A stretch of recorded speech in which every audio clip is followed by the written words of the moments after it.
पति के देहांत के बाद अपने बेटे और बहू के साथ रहती। उसके बेटे और बहू उसे आश्रम भेजना चाहते, परंतु वह अपने पोता पोती के लिए उसी घर में रहने का निर्णय लेती है। उसने महसूस किया कि बच्चे उसकी ज़रूरतों को समझते हैं और उससे स्नेह करते हैं। वह उनकी हंसी, खेलकूद और मासूमियत को देखकर खुश होती थी। पोते और पोती के साथ समय बिताना उसके लिए सबसे बड़ी खुशी थी। इससे उसका जीवन फिर से संजीवनी पा गया। लेकिन धीरे धीरे उसे महसूस हुआ कि उसके बेटे और बहू का व्यवहार बदलता जा रहा है। वे छोटी छोटी बातों पर उससे झगड़ने लगे, कभी खाने की कमी को लेकर तो कभी घर के कामों में उसकी मदद न करने पर। कई बार उन्होंने उसे एहसास दिलाया कि वह घर में बोझ बन गई है। एक दिन उसने अपने बेटे और बहू को एक गंभीर बात करते सुना।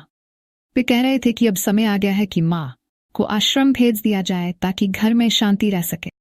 ये सुनकर उसका दिल टूट गया, लेकिन उसने अपनी तकलीफ को छुपाया और अपने पोते पोती के साथ वक्त बिताना जारी रखा।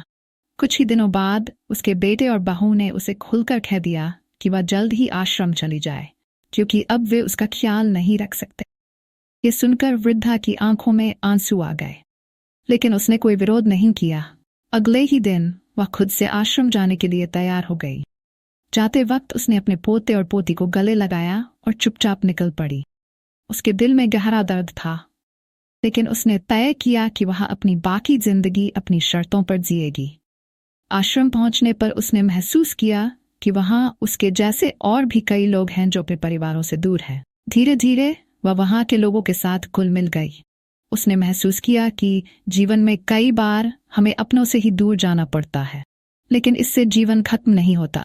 वह अपनी नई जिंदगी में संतुष्ट थी और उसने अपने पोते पोती की यादों को दिल में संजोए रखा। उस दिन से उसने खुद को आत्मनिर्भर बना लिया और अपनी जिंदगी की हर चुनौती को हंसते हुए स्वीकार करने का संकल्प लिया।